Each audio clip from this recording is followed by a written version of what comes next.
आज तक रेडियो सुनता है सारा जहां।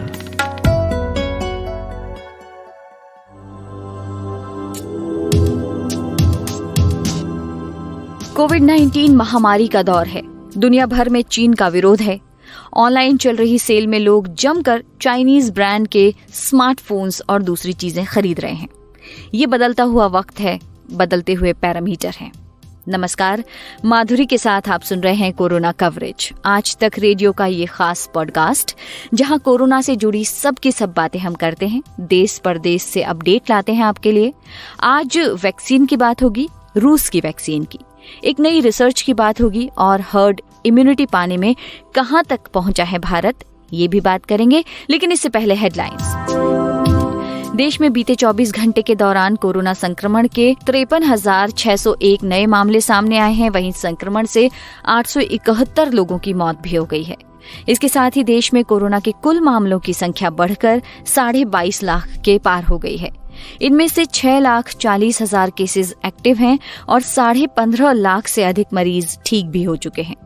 देश में कोरोना के हालत पर चर्चा करने के लिए आज प्रधानमंत्री नरेंद्र मोदी ने 10 राज्यों के मुख्यमंत्रियों के साथ वीडियो कॉन्फ्रेंसिंग के जरिए बातचीत की। मध्य प्रदेश के मुख्यमंत्री शिवराज सिंह चौहान की कोरोना रिपोर्ट नेगेटिव आ गई है।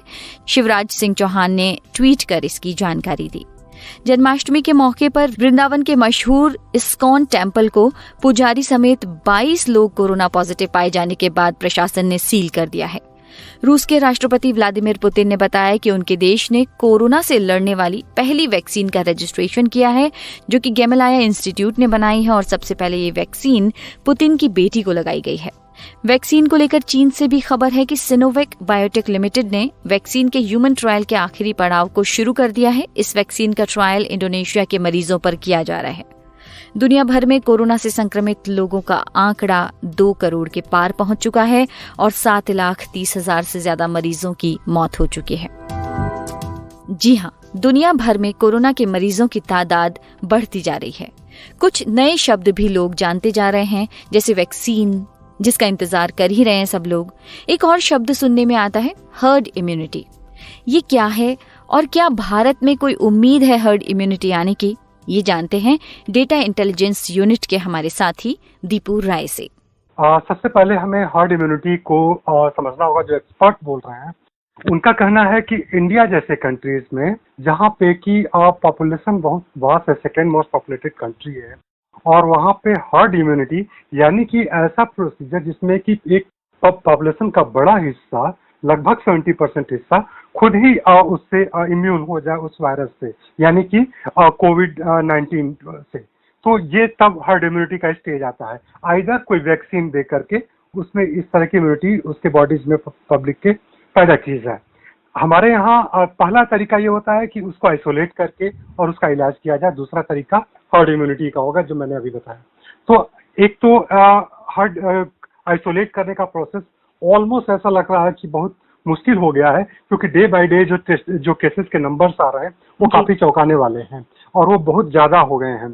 तो अब एक ओपिनियन ये बन रही है कुछ एक्सपर्ट्स में कि इंडिया हर्ड इम्यूनिटी की ओर, अनडिक्लेयर्ड हर्ड इम्यूनिटी उसको लोग बोल रहे हैं, कि उसकी ओर बढ़ रहा है। रीजन क्या दे रहे हैं उसके पक्ष में? हालांकि अभी भी हर्ड इम्यूनिटी तब होती है जब 70% के अराउंड पॉपुलेशन इन्फेक्टेड हो जाती है, यानी कि उससे वो इम्यून हो जाए, वो इन्फेक्ट भी हो जाए और इन्फेक्टेड हो जाए पीपुल, लेकिन उसका कोई असर ना हो, वो उससे इम्यून हो जाए, क्योंकि उनके ऊपर एंटीबॉडीज उनके शरीर में बननी शुरू हो जाए। तो लेकिन ये जो 70% का मार्क है, ये बहुत ह्यूज है इंडिया के लिए, उसकी पॉपुलेशन के अकॉर्डिंगली। इंडिया का 70% पॉपुलेशन बहुत ज्यादा हो जाएगा। लेकिन जो तर्क के पक्ष में जो इसके आ रहा है कि हर्ड इम्यूनिटी अनडिक्लेयर्ड आ रही है, उसमें 2 सबसे बड़े रीजन हैं। एक तो ये कि जो जिस तरह से अभी सीरो सर्वे के रिजल्ट आए दिल्ली में, जहाँ पे कि 23.48% के अराउंड ICMR के सर्वे बताया कि लोग ऑलरेडी इन्फेक्टेड थे, यानी कि 46 लाख लोग। दिल्ली की अगर हम आबादी 2 करोड़ को मान के चले तो 46 लाख लोग उसमें इन्फेक्टेड थे। तो और वो ऑलमोस्ट उसमें से ज्यादातर लोग इम्यून पाए गए। सेकेंड एग्जाम्पल आ रहा है 57% स्लम एरिया मुंबई का जो सीरो सर्वे हुआ, तो उसको देखते हुए लग रहा है कि नहीं 57% ऑलमोस्ट आप जैसे दिल्ली का तो 20 जून तक का नंबर था जो सीरो सर्वे हुआ था, तो अगर अब किया जाता है, अब नेशनल सर्वे की भी बात की जा रही है कि एक मेजर जो अप्रैल में हुआ था वो नहीं, अब एक नया, क्योंकि अब तक बहुत ज्यादा ऐसे लोगों में ये बीमारी फैल गई होगी जो रिफ्लेक्ट या एसिम्टोमेटिक होंगे, जो टेस्ट नहीं कराते होंगे या उनको इन्फेक्शन हुआ होगा, उन्हें पता ही नहीं चलता होगा। तो अब दोबारा से सीरो सर्वे हो और जिसमें कि ये एक आइडिया लगे कि कितने % पॉपुलेशन ऑलरेडी एक्सपोज है इस वायरस से। तो ये जो हिस्टोरिकल एविडेंसेस हैं, तो आइदर आप वैक्सीन से आइदर पॉपुलेशन का एक बड़ा हिस्सा इन्फेक्ट होकर के खुद ही इम्यून हो जाता है, और एक जो ऑलरेडी जिनका इम्यून सिस्टम कमजोर होता है उनके लिए भी एक लेयर का काम करता है वो, क्योंकि ये हमेशा वायरस को एक कोई होस्ट चाहिए होता है, एक तरह से जहाँ रिप्लिकेट करे, दूसरा उसको एक तरह से प्लेस चाहिए होता है, दूसरा पर्सन चाहिए होता है। तो इस हिसाब से लोग बता रहे हैं कि इंडिया में हर्ड इम्यूनिटी की संभावना है, क्योंकि और अनडिक्लेयर्ड, क्योंकि सरकार हालांकि कह रही है कि नहीं, अभी इंडिया में इस तरह की कोई पॉसिबिलिटी नहीं है। रंजीत भूषण जो कि फैमिली हेल्थ मिनिस्ट्री जो है हमारी, उसके स्पोक्स पर्सन है, उन्होंने कहा था कि इंडिया में फिलहाल इतना वास्ट पॉपुलेशन में अभी हार्ड इम्यूनिटी की गुंजाइश नहीं है, लेकिन उनका काउंटर करते हुए बहुत सारे एक्सपर्ट्स बोल रहे हैं कि हार्ड इम्यूनिटी अनडिक्लेयर्ड फॉर्म में आ रही है, और वो लोग हवाला दे रहे हैं सीरो सर्वे के दिल्ली और मुंबई में जो हुए हैं। जी, और दूसरे देशों में क्या ऐसा कोई पैटर्न देखा गया है हर्ड इम्यूनिटी वाला? देखिए, खासतौर से अभी 10% के अराउंड यूएस में एक तरह से इन्फेक्शन का रेट है। तो जो सीरो सर्वे हुए हैं वो बहुत वास्ट अभी नहीं हो पाए हैं, और वहां से ये अभी नंबर्स नहीं आ रहे हैं, क्योंकि जब तक 60 to 70% लोग आइडिया दे रहे हैं कि उतने लोग इन्फेक्टेड होने चाहिए, तो इसकी कॉस्ट बड़ी बुरी होगी। अगर अभी 10% भी अगर यूएस में है और इतनी ज्यादा लोगों की डेथ हो चुकी है, तो वो लोग बोल रहे हैं कि 60% तक जाने में तो हालत खराब हो जाएगी। तो बेटर है कि वैक्सीन का इंतजार किया जाए और वो इम्यूनिटी पैदा करे, वो हार्ड इम्यूनिटी उसके थ्रू आए, तो एक ज्यादा वर्क करेगा। तो अभी जो नंबर्स हैं उसमें तो बहुत खास डेवलपमेंट नहीं मिला है यूएस वगैरह में, इवन यूके में भी। लेकिन कुछ एक्सपर्ट, जैसे कि मैंने बात की एक साउथ इंडिया के वेल्लोर के जो काफी मशहूर एपिडेमोलॉजिस्ट हैं जयप्रकाश मुल्याली, उनका कहना था कि आपको एक बेस्ट न्यूज मिली और यूएस और यूरोप के लोग इस बात से जलेंगे। हालांकि उन्होंने बहुत लाइट मूड में कहा कि लेकिन मैं सीरियस हूँ, क्योंकि इंडिया में हार्ड इम्यूनिटी प्रिवेल कर रही है।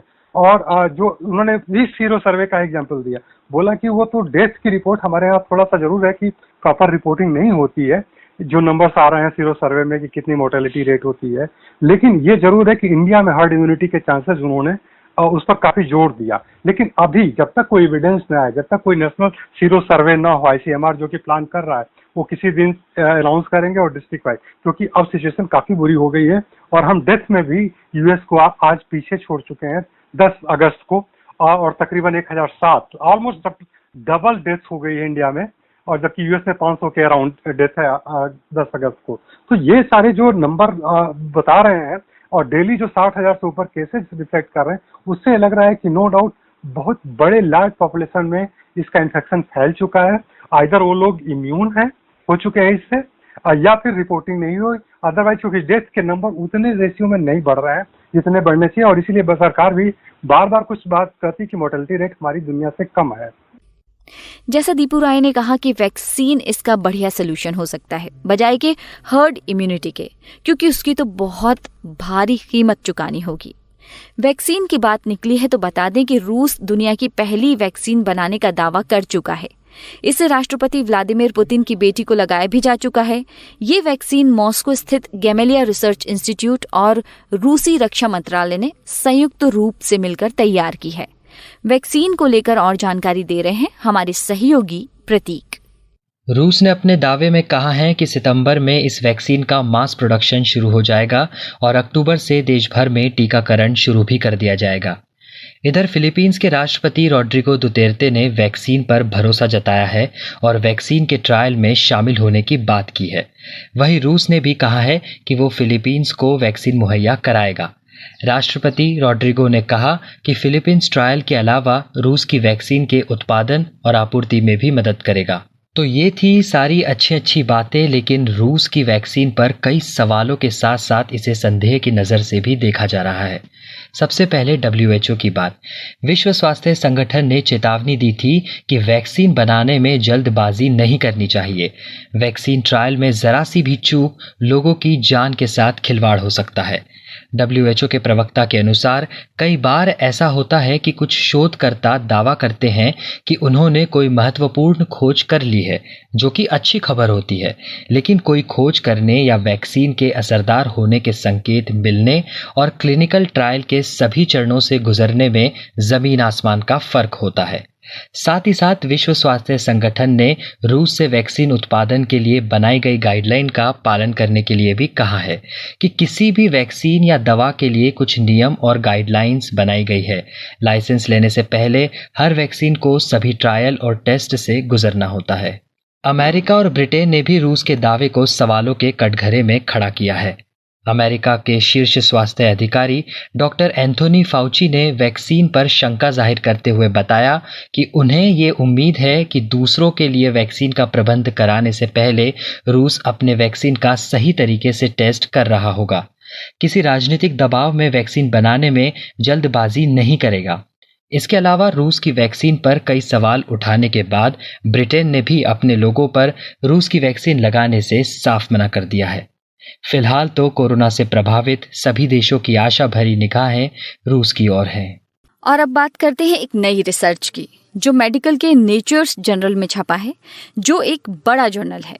इसमें कहा गया है कि इम्यूनिटी टी सेल्स पर निर्भर करती है। अभी टी सेल्स क्या हैं और इनका इम्यूनिटी से क्या लेना देना है, ये हमने जाना डॉक्टर दीपक अग्रवाल से, जो जयपुर के एक फिजिशियन हैं। यूजुअली जो इम्यूनिटी होती है अपनी बॉडी में वो दो तरह से मिलती है। एक तो नेचुरल इम्यूनिटी होती है और एक एक्वायर्ड इम्यूनिटी होती है। इसका हम सामान्य भाषा में अर्थ समझने का प्रयास करें तो नेचुरल इम्यूनिटी वो होती है जो जिसके लिए कोई प्री कंडीशनिंग की जरूरत नहीं है, ऑलरेडी हमारी बॉडी में रहती है। जैसे सबसे बड़ा हमारी स्किन का एक एग्जांपल है कि स्किन की जो लेयर है ईश्वर ने हमें पहले से दे रखी है। स्किन की लेयर यदि नहीं होती है तो हमारी बॉडी में बहुत सारे इन्फेक्शन होने के चांसेस रहते हैं। बहुत सारे जो माइक्रो ऑर्गेनिज्म होते हैं वो हमारी बॉडी में इजीली एंटर कर सकते हैं। तो ये स्किन हमारा सबसे बड़ा प्रोटेक्टिव ऑर्गन है, जो कि ऊपर एक लेयर के रूप में हमें ईश्वर ने दिया है हमारी पूरी बॉडी पे। तो ये स्किन हमें एक तरह की नेचुरल इम्यूनिटी प्रोवाइड कर रहा है इन्फेक्शन के लिए। दूसरी तरह की इम्यूनिटी होती है एक्वायर्ड इम्यूनिटी, जो हमें जब मिलती है जब हमारी बॉडी में कोई भी माइक्रो ऑर्गेनिज्म एंटर कर जाता है। माइक्रो ऑर्गेनिज्म का मतलब होता है कोई भी बैक्टीरिया हो सकता है, वायरस हो सकता है, कोई फंगस हो सकता है, कोई पैरासाइट हो सकता है, एनीथिंग। और जब वो हमारी बॉडी में एंटर करता है तो इनिशियली वो अपना मैनिफेस्टेशन यानी अपने सिम्टम शो करने की कोशिश करता है। जैसे हम किसी भी फॉर्म में हो सकता है, बुखार हो सकता है, खांसी जुकाम हो सकता है, कोई पेट का माइक्रो ऑर्गेनिज्म है तो पेट से संबंधित गड़बड़ियां पैदा कर सकता है। तो इनिशियली जब वो माइक्रो ऑर्गेनिज्म हमारी बॉडी में जाता है तो हमारी बॉडी में कुछ पर्टिकुलर सिस्टम है, वो उसको आइडेंटिफाई करने की कोशिश करता है कि अच्छा ये एक फॉरेन पार्टिकल है, ये बैक्टीरिया वायरस कुछ भी हो सकता है। उस फॉरेन पार्टिकल को उससे गेट रीड करने के लिए, मतलब उससे बचाने के लिए अपनी बॉडी को हमारी बॉडी कुछ इम्यून रेस्पॉन्स प्रोड्यूस करती है, कुछ एंटीबॉडी बनाती है उसके लिए, या कुछ सेल्स होती है पर्टिकुलर वो जाती है और उससे लड़ती है उस माइक्रो ऑर्गेनिज्म से। तो ये जो इम्यूनिटी होती है दैट इज एक्वायर्ड इम्यूनिटी, जो कि हमने किसी पर्टिकुलर इन्फेक्शन के बाद में एक्वायर की है। तो इस तरह से दो इम्यूनिटी होती है। तो जो जिस टी सेल की आप बात कर रहे हैं तो हमारी बॉडी में लिम्फोसाइट्स होती है जो कि इन माइक्रो ऑर्गेनिज्म से लड़ने का काम करती है, इनसे प्रोटेक्ट करने का काम करती है हमें। तो उसी लिम्फोसाइट्स के अंदर दो टाइप की स्पेसिफिकली सेल्स होती है। जैसे कई तरह की होती है बट मेरे ख्याल से वो डिस्क्रिप्शन काफी ज्यादा हो जाएगा। नहीं स्पेसिफिकली अभी हम कोविड के कंसेप्ट में ध्यान देंगे तो टी सेल और बी सेल दो तरह की स्पेसिफिक सेल होती है। जब भी कोई जैसे कोरोना का वायरस हमारी बॉडी में एंटर करता है तो हमारी बॉडी में कुछ पर्टिकुलर सेल्स होती है, मोनोसाइट्स, मैक्रोफेजेज, उस वायरस को पकड़ती है और उसके अगेंस्ट में रेस्पॉन्स करना चालू करती है, लड़ाई करती है उससे वायरस से। तो रेस्पॉन्स का एक मैकेनिज्म ये भी होता है कि उसमें टी सेल्स जो होती हैं वो एक्टिवेट होती हैं। एक्टिवेट होने के बाद में वो अपना मैसेज बी सेल्स को भेजती हैं और वो बी सेल्स फिर उसके लिए एंटीबॉडी बनाने का काम करती हैं। तो क्या कहना चाहते हैं ताज़ा जो रिसर्च है इसमें?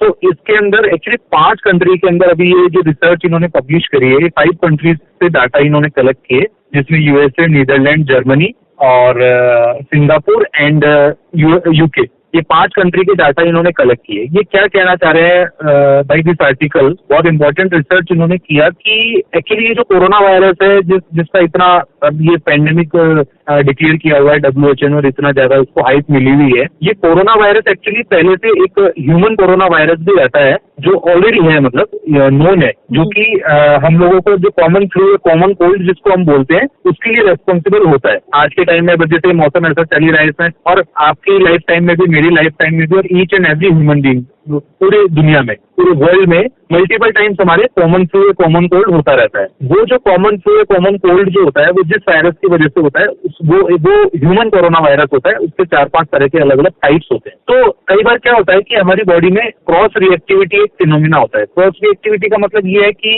ह्यूमन कोरोना वायरस आया और उसके लिए हमारी बॉडी में टी सेल्स ने लड़ना चालू किया और अपना रेस्पॉन्स जनरेट किया और हम फटाफट से 2-4 दिन के अंदर खांसी जुकाम से ठीक हो गए। यही होता है यूजुअली, विदिन 7 डेज हो जाते हैं। लेकिन अभी ये जो नया कोरोना वायरस आया है जिसको हमने कोविड-19 नाम दिया है या SARS-CoV-2 नाम दिया है, SARS कोरोना वायरस 2 नाम दिया है, तो ये माना जा रहा है कि ये पहले कभी ह्यूमंस के अंदर एग्जिस्ट नहीं करता था और अब ह्यूमंस के अंदर आया है। तो ऐसे केस में क्या होता है, क्योंकि ये पूरी ह्यूमन पॉपुलेशन के लिए थ्रू आउट द वर्ल्ड एक नया वायरस है, नया माइक्रो ऑर्गेनिज्म है, तो इसके लिए पहले से हमारे अंदर कोई भी इम्यूनिटी प्रेजेंट नहीं है और इसीलिए ये इतना खतरनाक रूप पूरी दुनिया में दिखा रहा है कि कई जगह पे मॉर्टेलिटी बहुत ज्यादा है, इंडिया में भी है, बहुत सारी जगह पे है।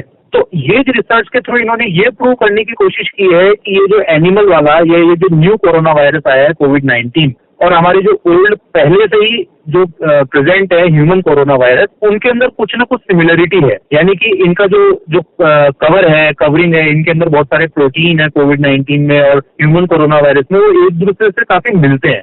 इस मिलने की वजह से हमें क्या फायदा हो रहा है कि क्योंकि ह्यूमन कोरोना वायरस तो पहले से ह्यूमन के अंदर एग्जिस्ट करता है और मल्टीपल टाइम्स लाइफ में हम उससे एक्सपोज हो चुके हैं, उससे हम बीमार हो चुके हैं, तो उसके लिए ऑलरेडी हमारी बॉडी में टी सेल्स होती हैं, जो मैंने बताया था इनिशियली। वो टी सेल्स के अंदर क्या होता है, एक मेमोरी की पावर होती है, यानी कि वो याद रखती है कि पहले हमने किस वायरस के खिलाफ लड़ाई लड़ी थी। तो क्या होता है कि ये ऐसा इन्होंने 5 कंट्रीज से पहले से जो इनके पास में ब्लड सैंपल्स थे उनके ऊपर रिसर्च किया। रिसेंटली जो इन्होंने ब्लड सैंपल्स कलेक्ट किए थे उन पर रिसर्च किया, काफी सारी बड़ी पॉपुलेशन इन्होंने कलेक्ट करी और उनके अंदर ये देखा कि उनकी जो टी सेल्स थी और उनके अंदर जो SARS-CoV-2 यानी कोविड-19 का वायरस से उस ब्लड में, मतलब जो लेबोरेटरी रिसर्च होती है उसमें किया इन्होंने अपने मेथड से, तो उसमें ये देखा कि उन ब्लड सैंपल्स के अंदर ऑलरेडी कुछ ऐसी टी सेल्स प्रेजेंट थी जो कि जिन्होंने उस कोविड-19 वायरस को डैमेज कर दिया और इनफैक्ट यहाँ तक कर दिया कि चलो डैमेज नहीं भी कर पाए तो उसके इन्फेक्शन की जो इंटेंसिटी थी,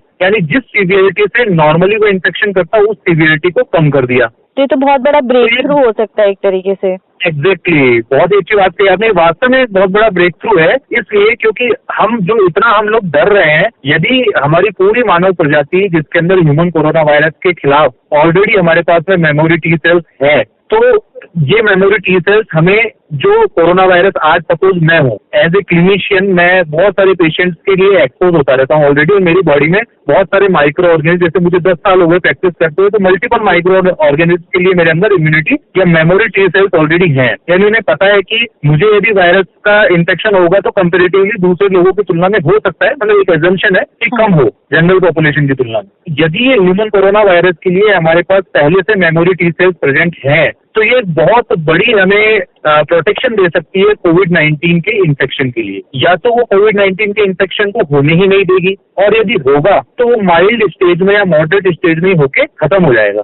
एक किले के बाहर हमने पहले से चौकीदार बैठा दिए हैं, सिपाही खड़े कर दिए हैं कि इस किले के अंदर जैसे ही ये पर्टिकुलर जो भी है, मतलब कल्प्रिट पर्सन है, ये आने की कोशिश करेगा तो आप लोगों को उसी समय उस पर हमला करके उसको डैमेज कर देना है। जी डॉक्टर साहब, और अब बात कोरोना से जंग जीतने की।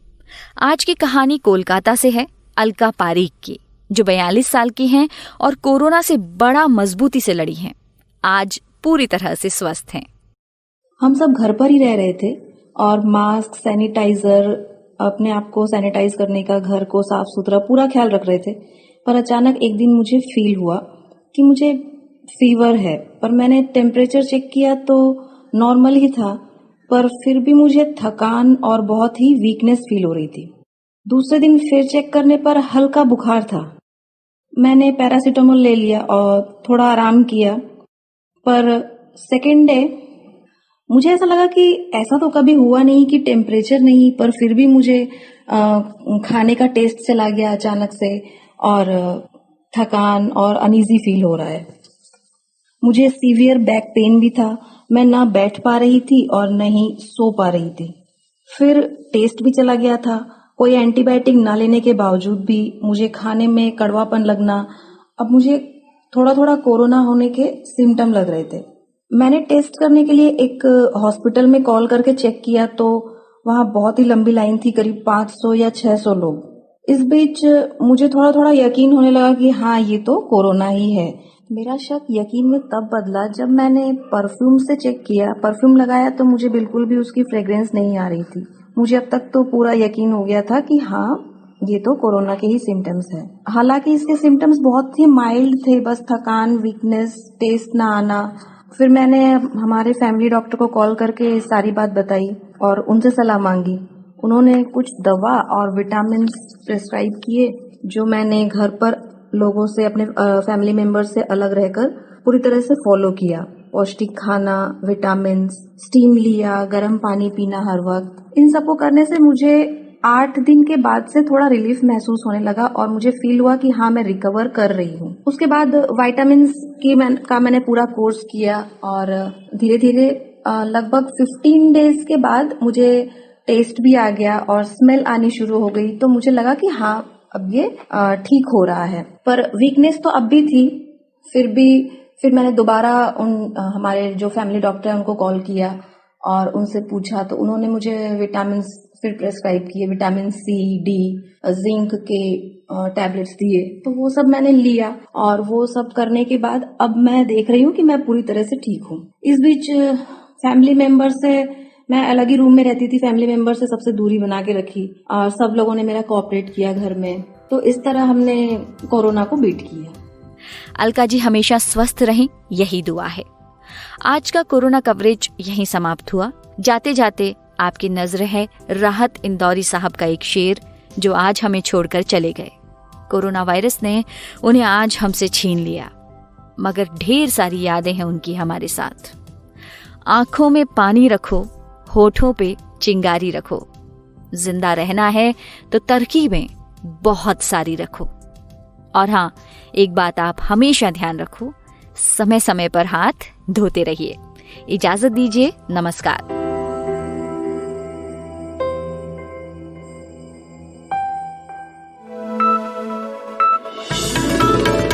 खबरों की हलचल और देश विदेश का मिजाज आप सुन रहे हैं आज तक रेडियो।